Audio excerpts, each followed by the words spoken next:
السلام علیکم ملګرو، زم فضل نبی ملګرو. دی وخت کې مونږه موجود دیو افغان مهاجر کیمپ په نوم باندې کوم یادېږي جلوزي مهاجر کیمپ. دا ډیر مخکې ډیر یو تاریخي بازار او وخت کې دلته به قسم د خوراک سټالونه هم لګېدلي وو.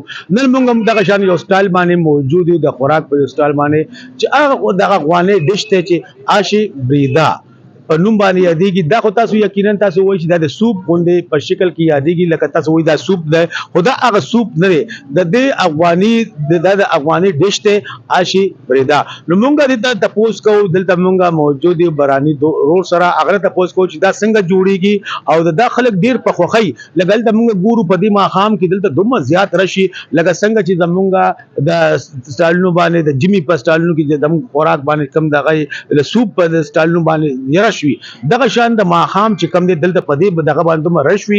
نو مونږ هم دلته تپوس کوو چې دا د څنګه جوړی او د آشي بریدا ولې ویلی شي. وراني وروره مخکې ډېره مهرباني او دا راته ووایه چې دا افغاني ډش چې کوم دی که نه دا تاسو څه نه جوړوئ او دلته دا نوم چې کوم دی دا نوم څه د دغه یادېږي؟ السلام علیکم، زه یم برهان الدین.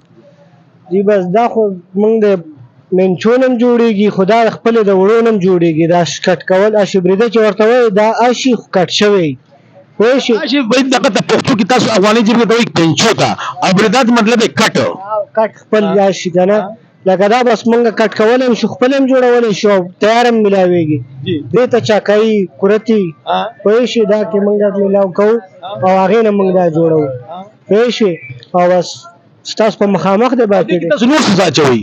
دې کې بس کورت او چاکه لازمي ده چې دا خپل تریوالی راولي. لکه دا د افغاني ډش په نوم باندې افغاني چې ډش مونږ کوم مشهور ډشونه دی هغې کې مشهور ډش دې کې دا مشهور ډش ده. دې کې راځي مانتوم شته پکې او دا مانتو دی واشه دا بس مشهور دی پکې. لکه بالکل مالتو چې کوم دی که نه لګان جوړېږي د آشم چې کوم دی دا خو مونږ په وړومبي ځل باندې مونږ ناظرینو ته ښیو چې دا ډېر زبردست هغه او دا د جمي ډش دی یادېږي. دا جمي هم دی خو په اوړي باندې اعلان کې بس دغې لږ سیوا وي ځکه چې خلک پکې ډېر خوله کېږي، نزلي زکام یې پکې نه. لکه دا نزلي زکام علاج خو مقامي خلک دغه کوي سینې لپاره نزلې لپاره دا خو دوایي ده خان.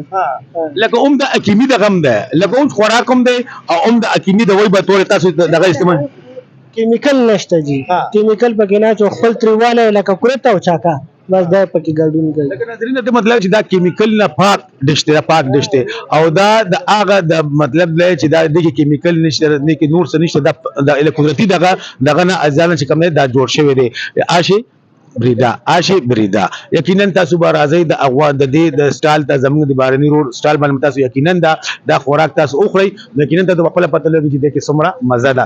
ډېره مهرباني جی، والسلام.